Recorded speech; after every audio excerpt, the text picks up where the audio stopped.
Praise the Lord.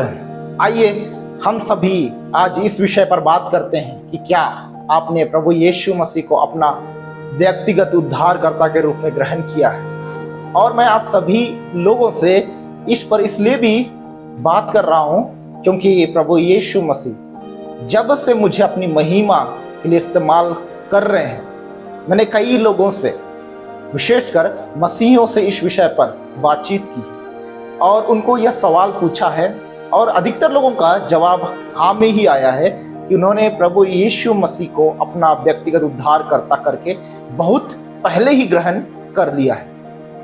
और जब मैं उनके ही निश्चितता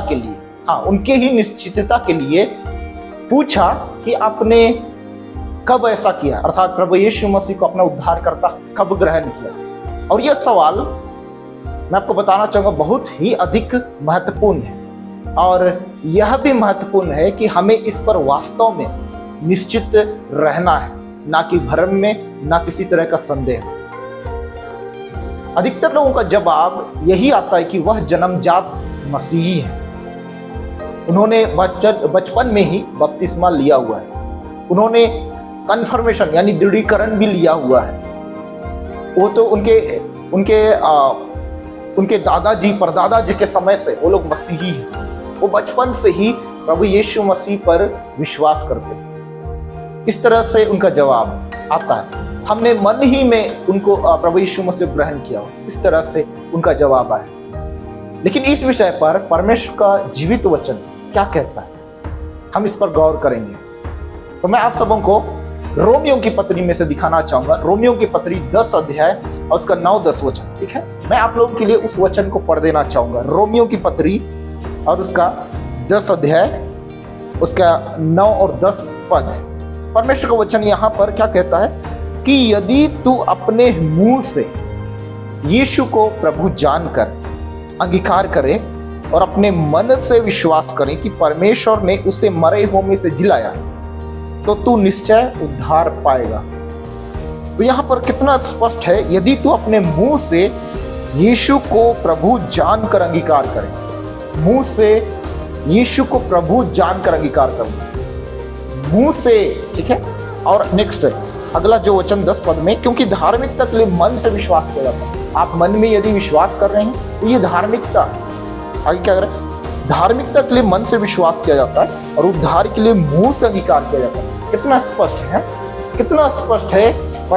यहाँ परमेश्वर का वचन इस बात को कह रहा है कि यदि तू अपने मुंह से यीशु को प्रभु जानकर अंगीकार करे और अपने मन से विश्वास करे, तो मुंह से अंगीकार करना उतना ही अधिक महत्वपूर्ण है जितना कि आप मन से विश्वास कर रहे हैं। मन से विश्वास कर, ये गलत नहीं है, ये बहुत अच्छी बात है, लेकिन मुंह से अंगीकार करना भी ये बहुत ही अधिक महत्वपूर्ण है, क्योंकि धार्मिकता के लिए मन से विश्वास किया जाता है। यदि आप मन से विश्वास कर रहे हैं तो ये क्या है, ये परमेश्वर की दृष्टि में, आत्मिक दृष्टि में ये धार्मिकता है।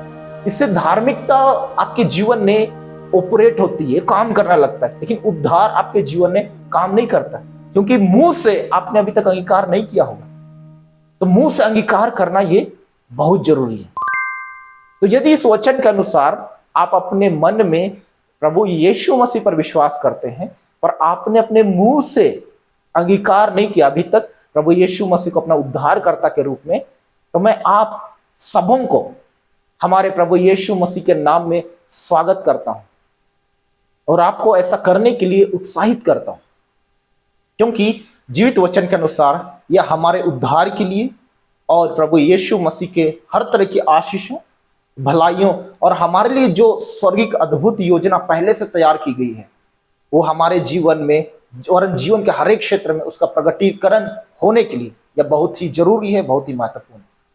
तो आप में से जिनको भी यह लगता है, जिनको भी ये आप में से ये महसूस कर रहे हैं कि इन्होंने अभी तक प्रभु यीशु मसीह को अपना उद्धारकर्ता के रूप में, जैसा वचन कहता है रोमियो 10 उसका 9-10 के अनुसार जैसा कहता है, उस तरह से यदि आप में से कोई ऐसे हैं जो ग्रहण नहीं किए हैं, तो आप सभी मेरे साथ या उद्धार की प्रार्थना कर सकते हैं।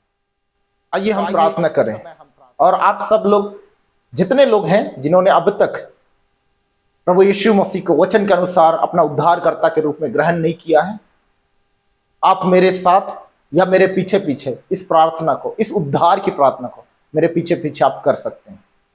प्रिय प्रभु यीशु मसीह, मैं आपका धन्यवाद करता हूं कि आप परमेश्वर होकर भी हम मनुष्यों के लिए, विशेषकर मेरे लिए, इस पृथ्वी पर मनुष्य बनकर आए।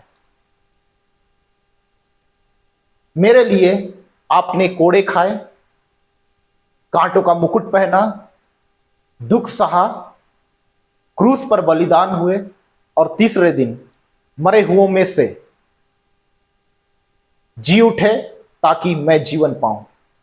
मैं आप पर और आपके सारे कामों पर जो इस पृथ्वी पर आपने किए और आज भी जिन कामों को आप कर रहे हैं, उन सभी पर मैं विश्वास करता हूं। मैं आपसे प्रार्थना करता हूं कि आज तक जितने भी पाप और अपराध मेरे द्वारा हुए हैं, उनको क्षमा कर दीजिए और इसी समय आपके निर्दोष शरीर में से बहाए गए अनमोल लहू के द्वारा मेरे जीवन को, मेरे शरीर को, मेरी आत्मा को, मेरे मन हृदय को, मेरे विचारों को धोकर शुद्ध कीजिए। मैं आपके सामर्थी लहू को अपने ऊपर ले लेता हूं और आज से मैं प्रभु यीशु मसीह आपको अपने संपूर्ण जीवन का प्रभु और उद्धारकर्ता के रूप में अंगीकार करता हूं। अपने पवित्र आत्मा से इसी समय भर दीजिए और आज से अपनी महिमा के लिए इस्तेमाल कीजिए। धन्यवाद अपनी संतान बनाने के लिए, उसी हमारे उद्धारकर्ता प्रभु यीशु मसीह के नाम में, और सब मिलकर कहें आमीन। प्रभु यीशु मसीह आप सभी पर अनुग्रह को लगातार उंडेलें और अपनी बहुतायत की आशीषों की बारिश आप सबों पर करते रहे। आमीन।